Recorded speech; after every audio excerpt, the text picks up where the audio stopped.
Fallout Equestria the Chrysalis, Chapter 10, Part 5. Dusty huffed out a dry chuckle as he stood, and I picked up the bag of caps once more to follow him. "Don't know if it's a true story," he said, "but it sounded true enough. So, the way I heard it, it was way up north, near Manhattan or something, and about 100 years ago. Some pony found an untouched sparkle cola plant and managed to disable the defenses. He got wagon loads of caps out of it, literally tons. I'm not entirely clear on the details, but the way I hear it, things went to shit as soon as other ponies found out. Something about trade collapsing, 2 successful settlements dying off, cannibalism, that kind of stuff. The whole area was depopulated for decades afterwards. Ponies get stupid around caps. All because of bottle caps, I muttered, shaking my head. Yep, Dusty said, oblivious to my own continuing internal incredulity over the current state of equestrian economics. But it is a good reason for Amber's employer to keep to the shadows. Also means they may have a lot more caps to offer to anyone needing work, Starlight said. That said work had resulted in her employer pulling a gun on her, seeming to have been forgotten already. Dusty, however, certainly remembered. Well, I'm not keen on having anything to do with them. If they come to me with a job offer, I might consider it, but I'd be looking over the job very carefully before accepting. Other than that, I'll keep my distance. This has volatile written all over it. We started making our way downstairs. We got as far as the first landing when Starlight stopped. I kinda just thought of something. The rest of us stopped, looking back to her. What's that? I asked. Well, that amber mare seems a bit, sketchy, right? Dusty snorted. Well, that's one way of putting it. Yeah. Starlight said. And she hired us to do a job which just happened to get us in a fight with a bunch of raiders who just happened to have gotten some outside helping taking down a caravan. Dusty stared off into space for several seconds before replying. I don't know. Seems a bit convoluted to me. Starlight turned to me. What about you? What do you think? It is suspicious, I said. But also very circumstantial. I wouldn't dismiss the idea outright. It is certainly plausible, and I'm always a little wary of coincidence, but it seems unlikely. Starlight frowned, even though I hadn't completely shot down her idea. Well, why is that? Well, she seems far more concerned with what was on that data store, to the point of escalating a tense situation over it. I suppose a clever individual could have done that as an act to lure us away for her true motivations, but it's quite the gamble. Most notably, though, she didn't inquire into what happened out there. If she were using us to hide her tracks, or her patrons, I'd expect her to want to know what happened to the raiders. After all, we came very close to getting through the whole outing without alerting them. Starlight's frown held, though she relented with a sigh. Well, I suppose... Seeing her looking so down at the refutation of her theory, I offered a little bit of a consolation. But, like I said, I wouldn't dismiss the idea outright. She could still be involved, somehow. Dusty grunted. Well, if you really wanted to find out who set up the whole thing, there's only one set of ponies we know for sure were involved, and that's the worthless mercs that walked off and let those ponies to die. Ponies like that, I bet they'll get to talking right quick when you push them. And they're not likely to show their faces around Rust or Mereford, I noted. So, the best lead on who they are and where they went would probably be whoever hired them to guard the caravan. Yep, Dusty said, giving a grim smile. And that's why I want to have a nice, long chat with Big Gun when we get to Mereford. When we finally got downstairs, Dusty generously ordered a round of ciders for all of us. I don't particularly like alcohol between the chemical taste and the deleterious effect it has upon mental faculties, but it was necessary on occasion. I was not in the position to be shunning a social gesture just yet, so I graciously accepted his offer and made a point to hiding my distaste whenever I took a sip. Alcohol tasted bad enough, even when it wasn't 200 years past its prime. We sat and waited with a little idle chit-chat. I don't remember all of what was said, mostly it was the kind of forgettable, meaningless, time-passing chatter that fills the need for social interaction. Only one part of the conversation stuck in my memory as notable after Starlight asked Dusty if he had ever been up north to where he'd been talking about. Well, no, he replied, taking a small draw from his bottle before continuing on. Furthest north I've ever been was on Appaloosa, or, well, Old Appaloosa, I guess, and some ponies made a new one way down the rails and couldn't come up with a new name. He paused, glancing around at us, in a way that suggested that he was hesitant to continue. I saw an alicorn there. Wait, really? Starlight said, perking up as the conversation suddenly became interesting. Yep, Dusty said, nodding. Was working as a guard for a caravan about 3 or 4 months ago. The pony running it heard that there were ponies living in Appaloosa again, so he thought he'd go up there. Had an untapped market and all that, and, well, no pony ran trade routes up north. So, we get there, and, you know, I like being cautious. I had the caravan wait while I climbed up a ridge and glassed the place. A damn good thing I did, too. I couldn't make out too much at that range, even with my binocs, but the ponies there didn't look too savory. They didn't look as wild and disorganized as your typical raider, but it was close. They weren't the worst, though. That was the alicorn. He paused, pulling out a cigarette, and took his time lighting it.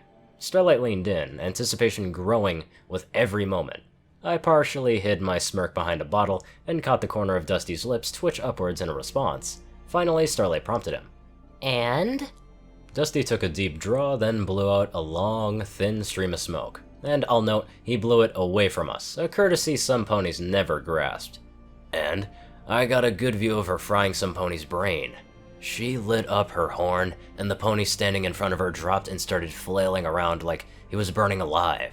Shit, I must have been at least 1,000 yards out, and I could still hear him screaming. So, with that, I turned right around, and we all got the fuck out of there. Starlight sat back, looking thoughtful. You don't think that it was the same one, do you? Well, not unless they can change color, he said, taking another draw from a cigarette. That one was dark green, not purple. The way I hear it, there are a lot of them alicorns, though the last I heard, a bunch of them got, well, blown up. Heard from where? I asked. Sources of information were a valuable commodity. Traders, he replied. Not from up north, mind you. I don't think anyone ranges past Old Appaloosa, but Mereford's close enough that they pick up some old radio broadcasts from the north, and the news slowly trickles out from there. Mostly, it just makes me glad I'm down here instead. The north, well, it sounds like shit. We were still quietly contemplating when that door slammed open, and Sickle walked in, carrying even more bags than the last time we saw her. Dusty sighed, muttering something under his breath as she approached. Hey, cunts, Sickle said, grinning from behind her muzzle. At least she seemed to be in a good mood. So, you got the caps? Yeah, Dusty said, patting a hoof onto the bag, which gave a faint jingle. Then, he eyed the new bags on her back. Did you go shopping? Yep. Steele didn't have 1,000 caps on him. I was just gonna beat the last 600 out of him, but he got the store owner to make up the difference. Hope you bitches didn't want any chems or booze. I cleaned them out. She sat down with a crash of metal armor, the many bags on her back clanking as they slid to the floor. I think we're good, Dusty said, tapping a hoof against his empty bottle. Yeah, I really don't give a shit, Sickle said. Just give me the caps already.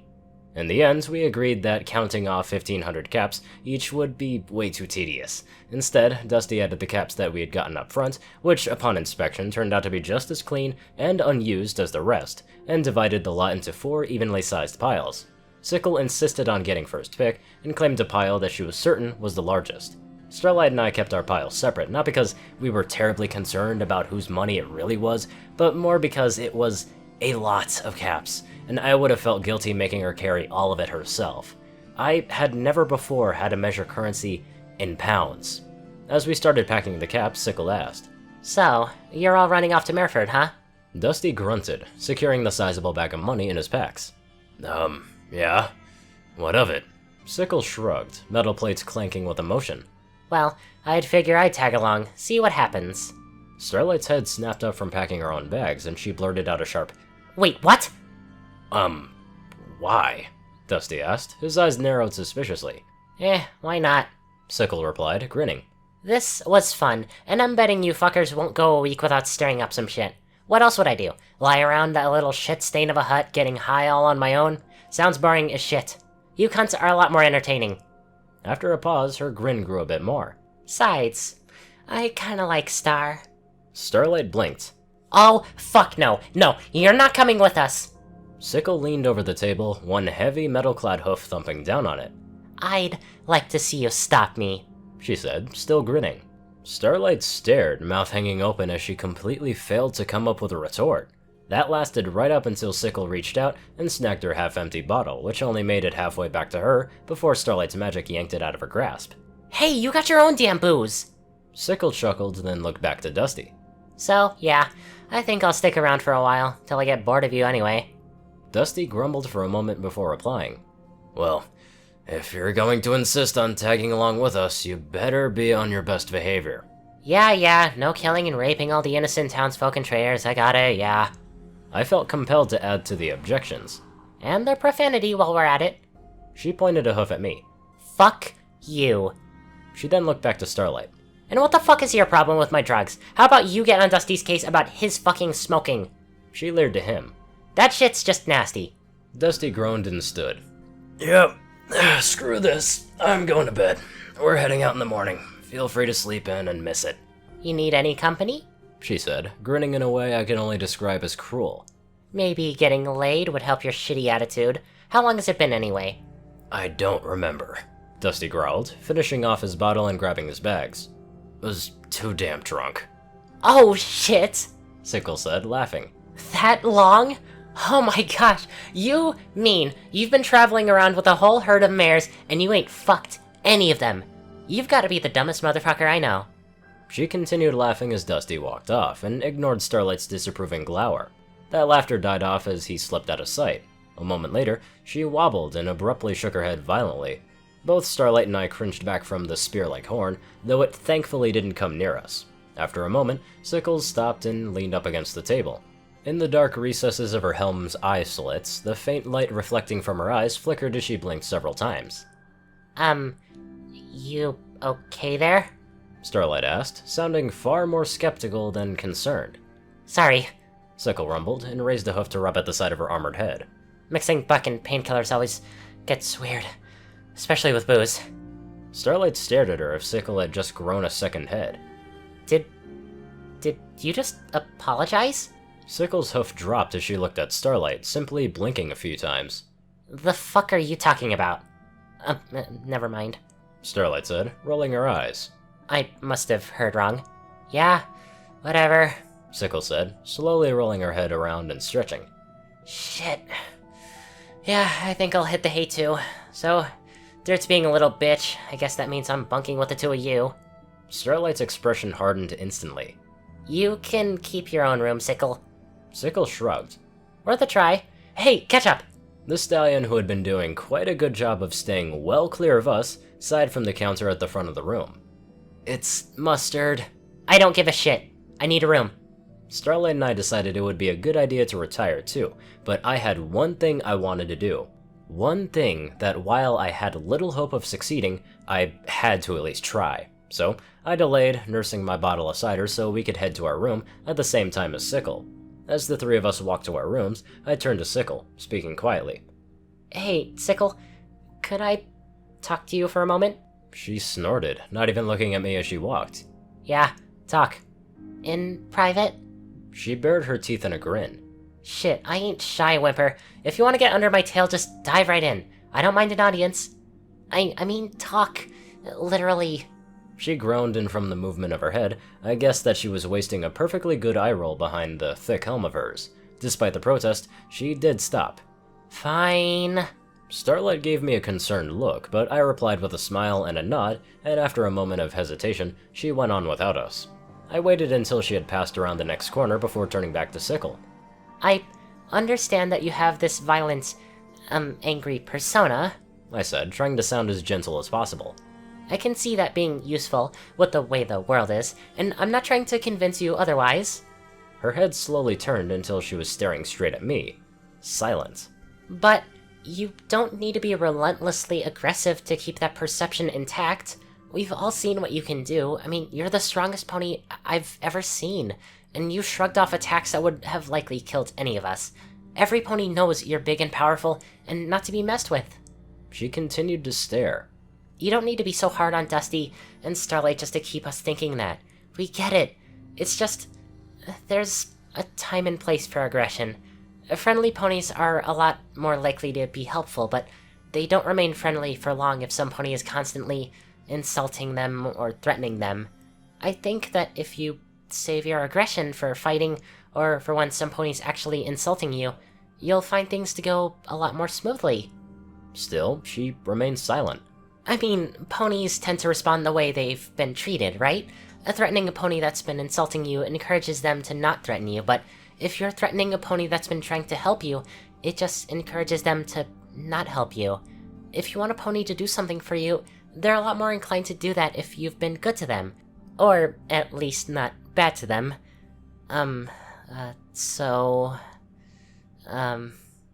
The silence lingered on for several more seconds as I trailed off, hoping to prompt her into replying. It's incredibly hard to get a good read on a pony when you could see only their barest hint of their eyes. Finally, she broke the silence. You're a talker. I blinked. I guess I am. She moved forward. It wasn't particularly quick, but it didn't have to be. She was so huge, I had nowhere to go. A moment later, she shoved me up against the wall, her foreleg nearly cutting off my breath as it pressed against my neck.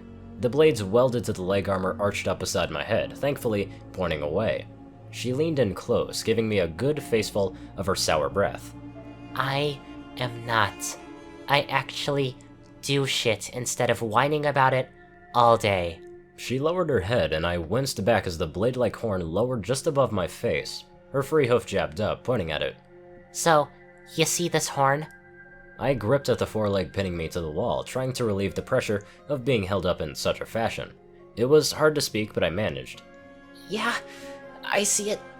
Good, she said, raising her head and pressing her armored muzzle against my snout. We were so close that I could make out her eyes in the darkness of her helm, narrowed to angry slits. Because I'm gonna face fuck you with this horn if you keep running your little cunt's mouth. Got it? I nodded, then the pressure on my neck had increased, and I made a little choking sound every time I struggled to breathe in. Then, the pressure relented as she threw me to the side. I hit the floor and rolled onto my back, coughing. Sickle sneered down at me. See? I can get ponies to do what I want just fine. She walked off, making me wince as an armored hoof clopped heavily beside my head. See you in the morning, Whimper.